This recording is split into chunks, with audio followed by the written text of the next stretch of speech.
ایرانی وزارت خارجہ کے ترجمان نے واضح کیا ہے کہ امریکہ سے کوئی مذاکرات نہیں ہوئے۔ حالیہ دنوں میں دوست ممالک کی طرف سے ملنے والے پیغامات سے اشارہ ملا کہ امریکہ جنگ کے خاتمے کے لیے مذاکرات چاہتا ہے۔ ان پیغامات کا ایران نے کوئی رد عمل نہیں دیا۔ ایران کے آبنائے ہرمز پر موقف اور جنگ کے خاتمے کی شرائط میں کوئی تبدیلی نہیں آئی۔ ایرانی وزارت خارجہ کے ذرائع کا کہنا ہے کہ صدر ڈونلڈ ٹرمپ کا الٹیمیٹم بڑھانے کا اعلان وقت حاصل کرنے کی کوشش ہے۔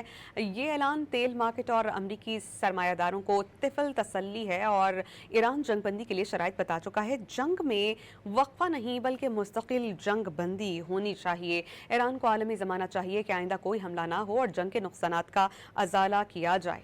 اس سے پہلے ایرانی میڈیا نے سرکاری ذرائع کے حوالے سے بتایا ہے کہ تہران اور واشنگٹن کے درمیان کوئی باضابطہ رابطہ نہیں ہوا۔ ذرائع یہ بتاتے ہیں کہ جنگ کے آغاز سے لے کر آج تک کچھ ثالثوں کے ذریعے تہران کو پیغامات بھیجے گئے ہیں۔ ایران کا واضح جواب یہی رہا ہے کہ وہ اس وقت تک اپنا دفاع جاری رکھے گا جب تک مطلوبہ دفاعی صلاحیت حاصل نہیں کر لیتا۔ ان ذرائع نے نام نہ ظاہر کرنے کی شرط پر بتایا ہے کہ صدر ڈونلڈ ٹرمپ کا یہ دعویٰ دراصل منڈیوں کو مستحکم کرنے اور اپنے فوجی منصوبوں کے لیے وقت حاصل کرنے کی کوشش ہے۔ اس طرح کی نفسیاتی جنگ کے ذریعے آبنائے ہرمز جنگ سے پہلے والی حالت میں واپس آئے گی، نہ ہی توانائی کی منڈیوں کو سکون آئے گا۔ ذرائع بتاتے ہیں کہ ٹرمپ اس وقت ایران کے اہم انفراسٹرکچر پر حملے سے پیچھے ہٹے ہیں جب انہیں اندازہ ہوا کہ ایران کی فوجی رد عمل کی دھمکیاں حقیقت پر مبنی ہیں۔ ایرانی وزارت خارجہ کے ترجمان نے واضح کیا ہے۔